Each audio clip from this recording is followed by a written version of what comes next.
Hi there, my name's Paul Moyse, and this week I'd like to talk to you about my workspace in Photoshop. So this is how I generally set up Photoshop to do a painting, and it changes a little bit here and there, and every now and then I'll learn new things, and it'll help me improve.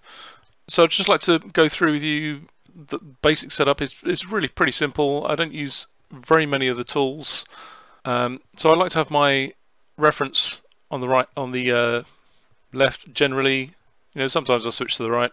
I don't think it matters really, as long as it's on one side, and then on the other side I'll have a duplicate window of my painting. So I'm doing one here of Daryl Hall and John Oates, and it's for the Caricaturama competition on Facebook.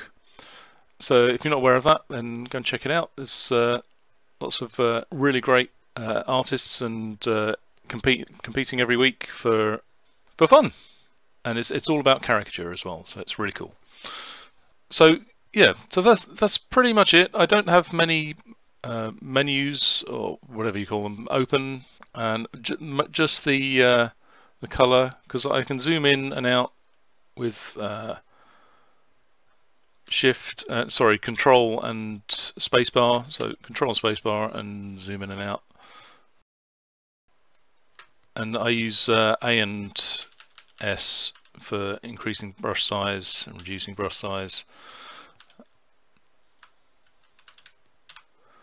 So that's another handy shortcut. There's lots of things that you can do in Photoshop to speed up your painting process. But there's also a lot of things that you could use as a crutch, or to stop your painting feeling natural. I like to try and use it as though I'm painting in real life. So if I was painting with oils, what would I be able to do, and what would I be restricted with? So I try and keep those restrictions in the digital field as well. I think it helps bring a more natural feel to your work. So I stick to one or two brushes. I'll just show you my brushes. Where are we? I've lost them. There we are. Okay. So I've got, this is the standard default Photoshop brush. I think I renamed it regular paint, but it was a spatter brush. And this has got, so if I go to the brush settings, I just have the transfer on, so make sure pen pressure is on, and that's it for that brush. So that's all I'm using for this particular painting. You can put textures on it, but I try and use the brush strokes to create texture itself, if that makes sense. So it's more about the feeling of putting strokes on there, and rather than letting the texture do the work for you. So I've got some other brushes that I sometimes use as well, and if I do, then I tend to use them from the start of the painting. This is one of Carl Webster's brushes, so it's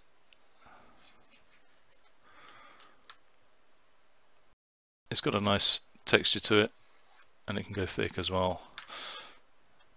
So that one's pretty nice. I'm not going to go through all of these. This is a standard Photoshop brush. It's kind of good for doing hairs and things.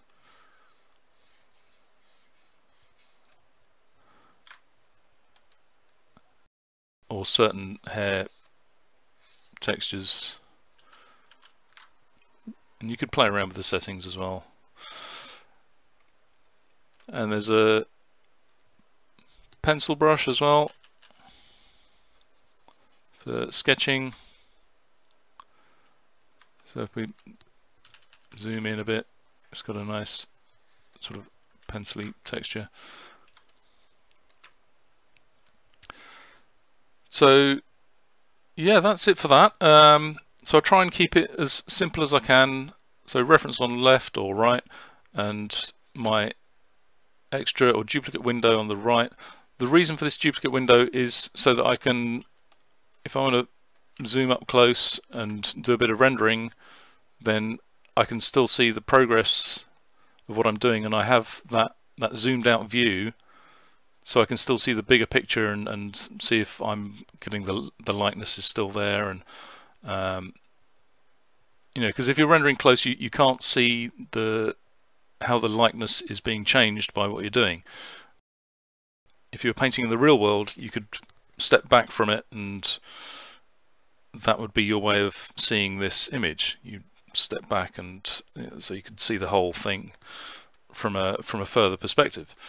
And you know, it really helps sort of solidify the likenesses in your head, and it's really handy to have that open the whole time. And if you don't know how to open that, then arrange. So you go to Window, Arrange, and New Window for Hall & Oates, and it'll open, and it opens it at the default size. So that's why it's gone into that window. Okay, and also I'm going to do Control minus to, or you can do Control plus. This is on the PC. I'm not sure what it is for the Mac. Minus and plus to resize that window. That's not a default setting in Photoshop. I don't think you'd have to go to preferences. I think it's Workspace or Interface.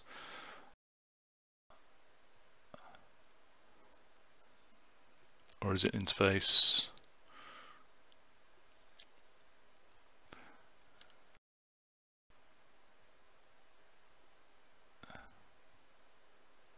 It might be this one. I can't remember which one it is, but play around with them, and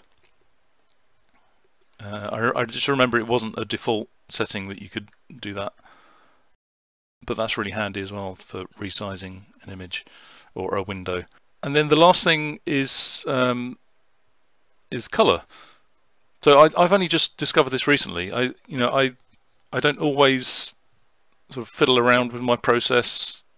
I tend to keep it the same, because you know, sometimes if you spend time looking for solutions to things, then it can slow you up. But this, I felt I needed to speed up my process, so it was worth spending the time looking into.